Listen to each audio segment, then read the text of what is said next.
Welcome to the podcast that fuels the minds of ambitious business owners. Fuel provides business owners like you with easy to digest, bite-sized learnings to help grow your capability and keep you on track to achieving your version of success.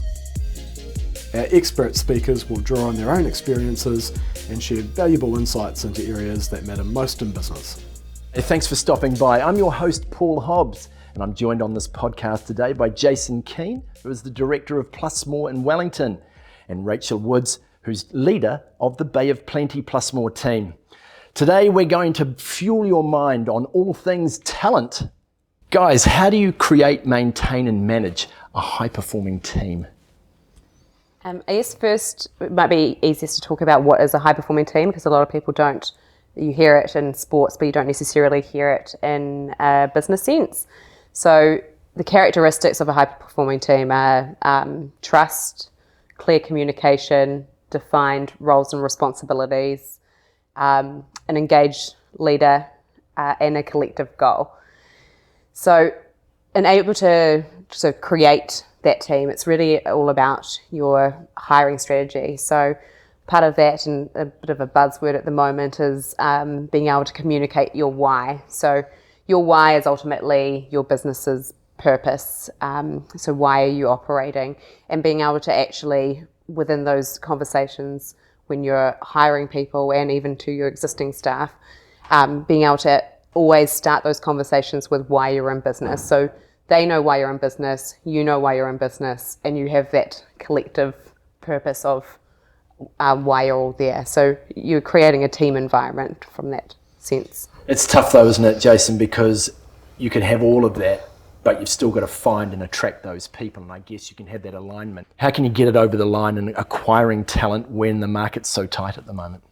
Yeah, obviously it's no secret that it's a really tight labour market out there, and it's tough, and businesses are having to look at new ways to attract talent. So I think it's easy for business owners to get caught up with purely cash remuneration, and there's only so far you can go with that. And additionally, I think good staff are looking for more than that these days. Sure, it's a big part of why talent might come to your business, but it's the extras and non-cash remuneration which is quite attractive to employees. So that might be having a flexible working environment, providing other benefits like healthcare and things like that. They're increasingly really important to employees. Yeah, and I think in your job adverts, being able to actively communicate your culture. So say if you're doing things like if you've got broader outcomes within your business, so if you're actively engaged in the community, it's making sure that people are aware of that. So it's people want to get that feeling of belonging when you're at work, because you're spending more time at work than you are at home. So you need to be able to create those connections through your job advertisements. So I guess that comes back to that sort of leadership, doesn't it, where you can inspire people and sort of want them to be part of, a wider family. Is it that sort of thing within that framework? Yeah, so in a lot of small businesses, they do pride themselves on having that family type culture. I think the big part of a family culture is trust. So you give trust rather than earning trust, and that's really an important aspect with when you're dealing with employees, is that in order to get the most productivity out of them, you do need to trust that they are capable and that they are wanting to do it. That doesn't mean that you trust blindly, but you give family members trust, so you should also give your employees trust. And then it's also around that clear communication piece. So making sure that people are feeling involved. So when things are changing in your business, making sure that the employees, when they can, I know at the start they might not necessarily be able to, but as soon as it reaches that point that staff could get involved, bringing them into those conversations and making them feel like they're involved in business decisions rather than an outsider looking in. I think that communication point's really important, because I think too often as business owners we make assumptions as to what drives individuals, and we probably draw on our own experience of what drives us, but that's not necessarily going to be the case for everyone. So I think communicating with your team and really getting an understanding of what drives them, what's important to them, really helps you understand. We'll set up a structure for them, or a remuneration package, or whatever it is that really aligns with why they're with the business. So you touched on it earlier about that it's not always about money. So we've got qualitative drivers and quantitative drivers. Can you just differentiate between those things? They're the things, I guess, that make us want to go to work and why we want to be there? Yeah, so a quantitative driver is something that can be measured by a number. So it's something like remuneration, or it's having parking, bonuses, things like that. Qualitative cannot be measured by, or not easily measured by, numbers. So it's things like flexible working, it's involvement in the community, other broader outcomes. So it's more of the feeling that staff get rather than the actual physical dollar amount, or yeah. It just seems that a cookie cutter approach is not wise, because obviously what drives one might not be the driver for another. So how do you sort of weigh up those qualitative and quantitative things? Because it must be a moving feast all the time. Yeah, it is. And I think it's like, if you relate it to a business, so your strategy and where you're headed always ever evolves, and so does everyone's motivation. So it's really important to have those regular cadence meetings with your staff to be able to see what actually motivates them. So creating a development plan model with them, where you're having a one-to-one catch-up and tracking their individual goals. And those goals don't necessarily have to be related to the business. It's related to what is motivating them. Then you can actually understand those drivers. You're probably going to get under the skin a little bit and be able to find out, are they motivated by things at work, or are they motivated more by things at home? Are they wanting to grow their career, or are they wanting to be able to take a little bit of a step back to be able to spend some more time with their family? It really, like you say, it's not a cookie cutter approach, but making sure you're able to actually have those active conversations and a formal process where they know that they can have those open discussions with you is really important. It's not an easy thing to do, though, is it? Because if you go up to your boss and say, I just need more money, he or she is going to say, not sure I can measure that. So that can't be an easy discussion to have, because if it is about home life, you might want more time off or other things. Those things don't always work with an owner, do they? So how can you be really honest without getting offensive, I guess? Yeah, so I think we need to remember here that you can't just do everything the employee wants you to do. Like there's a balance here. There's what works for the employee, but it also has to work for the business. And ultimately, if you're doing things for certain employees that ultimately affects the whole culture of the business, you're going to have all sorts of other issues. So while it's important that you work with employees and on their particular goals and what they want, what drives them, it's also making sure it still fits in with the whole culture. A good example might be flexible working.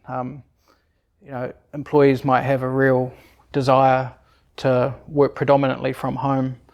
And what I've seen with other businesses is, if you're doing too much of that, the team becomes a bit detached, the culture starts to slip a little bit. And so while the individuals might think, that's working for them on an individual basis, it actually develops into a trickier work environment and work culture. And ultimately, I've seen instances where those individuals have actually started to not enjoy things as much. So I think it's making sure that whilst we still want to, make sure our employees are happy and doing what we can to attract and maintain the staff by, aligning everything with their drivers, we still need to make sure that the business as a whole is still getting what it needs as well. Yeah, and I think that comes down to the communication piece as well. So you really need to, so when they express what they're after, you need to be able to communicate, if it's not going to be something that you can achieve, why it can't be achieved. So a customer of mine, they actually did it really well. So they've been having some issues with people expecting flexible working. And so they pose the question to them, so why do you expect that you should be able to work from home, but the people who are actually producing our product, so our other staff members, have to be at the office every single day? There's no opportunity for them. They can't build our product from home. So why do they have to come to work? And often they're the lowest paid, come to work every day, but you are able to go in and out whenever you desire. So it's being able to actually communicate the why, again, why the policy is that, and if you can actively communicate that in a way that they will be able to understand that there is a reason for it, it's not just a strict policy, then I think the employee is going to be more engaged with that. I think it's also important to acknowledge, like, it is tough. It's tough, Yeah. and you can't just become a good manager of talent overnight, and it's something you'll develop. And I think, like, as long as you're learning from the mistakes you make and keep working on it, like, you'll get there. But yeah, I think it's worth acknowledging that it's not an easy thing. Because the power is with the worker at the moment, isn't it? Because you've got a sort of a shortage of workers, and I'm just wondering, therefore that honesty is really important, I guess. Yeah, so it costs less to retain a staff member than to hire a staff member. So the more that you can do to keep them and keep them happy is great. But you also need to understand that you don't necessarily want to keep people working for you that don't want to work for you. So it's a little bit of a catch-22. And so, yeah, like you say, it comes down to that those active conversations, being completely honest, and just being able to see what's going to motivate them. And sometimes I've had a customer who they knew that people were going to leave, and so they offered a retention bonus. And that worked, but ultimately it was just changing when they were going to leave. It wasn't going to make them happier, and it wasn't going to make them stick around. It was just buying that business 6 months to be able to find someone else. And ultimately then it sets a tone within the business that people can ultimately hold you ransom. So you need to be able to navigate that as well. So they have found it's been actually a whole lot of backlash because that person didn't keep what happened a secret, and now there's a whole lot of expectation that if you threaten to leave, you're going to get more money. Yeah. And sometimes you have to make tough decisions. Like, there could be people within your organisation who, say from a financial point of view, make you a lot of money, and perform very well in that sense, but they are at complete odds with the culture and the values of the business, and ultimately that's causing issues for the wider team, causing turnover of staff. It's really tough to sit down with that person, conscious that they're an important part of your business financially, and make some tough calls. But ultimately, I've seen it with my own clients. In the long run, those decisions, putting the values and the culture and the vision of the business first, ultimately they build a stronger team in the long run. Yeah, you don't, like they say, all it takes is one bad egg, so you don't necessarily want to reward people for bad behaviour, even if they are performing. It would seem that people have got to be reasonably inventive, though, in terms of looking at ways that perhaps in those qualitative areas that they can, when money's tight, that they can look to accommodate people without bending themselves over backwards and upsetting the culture. But that inventiveness, or sort of thinking outside the square in terms of keeping staff, is that quite important? Yeah, I think it seems like it's really important for people to, especially in the regions, to be involved within the community. So if you can develop the culture around that, your team is going to maybe spend a day volunteering. It's being able to build the relationships within your team, nice. But it's also giving them that like win that they're actually able to help other people, and that their boss is paying them to be able to help other people. It's just creating those small wins for your employees and being able to make them feel a sense of what I'm doing is doing good, rather than I'm just producing my boss money. We've touched on a few of these, but just briefly, some of the big mistakes you've seen when it comes to staff retention. I think you've talked about just chucking money at something and it backfires, but are there some other big sort of blaring, neon light mistakes that you've seen from employers? I think there's a couple of general things. One is that I see quite a lot is not doing what you say you will. So you make a promise or an undertaking to an employee. It might be, the offer of partnership or growth to a certain position, and not following through with that has huge repercussions in terms of that trust, and ultimately the relationship tends to break down. So I think that's one key area.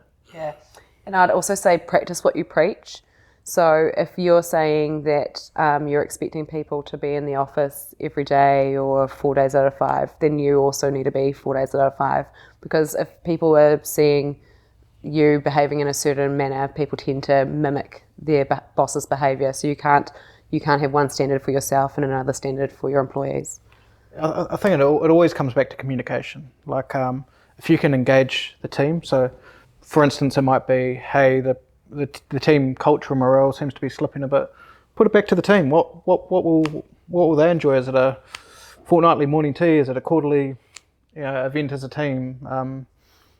Drinks on a Friday. Put it on the team. Get them engaged in it and invested in it, and you'll see that culture flourish. Jason, Rachel, that's invaluable advice, I'm sure, for many business owners. Thanks for your time. Thank you for listening to Fuel. Make sure to follow Fuel wherever you get your podcasts.